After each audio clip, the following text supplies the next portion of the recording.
অনুপ্রেরণামূলক উক্তি। মেয়েরা ছেলেদের একটা জিনিস দেখে ভালোবাসে, তা হলো তার সততা। ছেলেটা সৎ হলে মেয়েটা তাকে ভালোবাসতে বাধ্য হয়, এবং সে যদি তাকে মন খারাপের সময় হাসাতে পারে তাহলে তো কথাই নেই। আবার এটাও জেনে রাখবেন, মেয়েরা বিয়ের ক্ষেত্রে সবকিছুর থেকে ছেলের স্বচ্ছ ভবিষ্যৎকে বেশি প্রাধান্য দেয়। আয়নার কাচ যদি ঝাপসা থাকে, নিজের মুখটাও স্পষ্ট দেখা যায় না। তেমনি মনটা যদি পরিষ্কার না থাকে, কাউকে আর ভালো মনে হয় না। সম্পর্কে তিক্ততা চলে আসলে আপন মানুষটার জন্য যত কিছুই করো না কেন, মানুষটার কাছে তুমি কখনোই আগের মতো হতে পারবে না। হোক সেটা বন্ধুত্ব, ভালোবাসা অথবা অন্য কোনো সম্পর্ক। ক্ষত স্থানে মলম দিলে ঘা শুকায়, তবে দাগ থেকে যায়। সফল হতে হবে তাদের জন্য যারা তোমাকে অসফল দেখতে চেয়েছিল।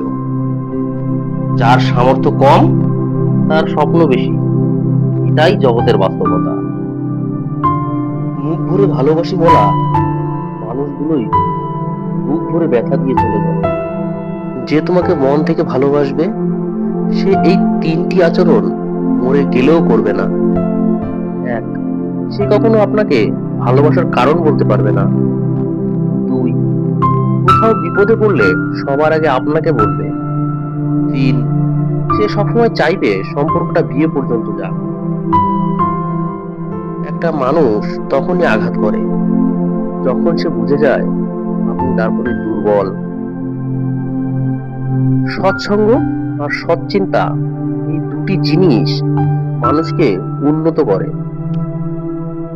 অভ্যাস হয়ে গেলে সবচেয়ে প্রিয় মানুষটাকে ছাড়াও বেঁচে থাকা যায়। অতি সহজে কাউকে বিশ্বাস করতে নেই, কারণ বিশ্বাসের মর্যাদা সবাই দিতে জানে না। কিছুদিন কথা না বললেই যদি কেউ পর হয়ে যায়, তবে সে কোনোদিনই আপন ছিল না।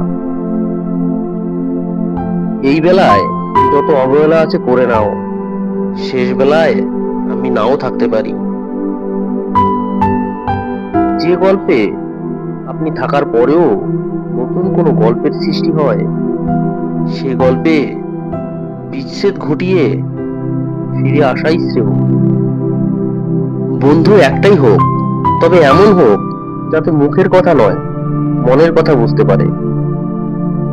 অপরাধ না করেও যখন আপনি অপরাধী হয়ে যাবেন, তখন চুপ থাকাটাই সব থেকে ভালো। কারণ চিৎকার করে কখনো নিজেকে নির্দোষ প্রমাণ করা যায় না। আড়ালে কাজের বিঘ্ন ঘটায়, কিন্তু সামনে ভালো কথা বলে।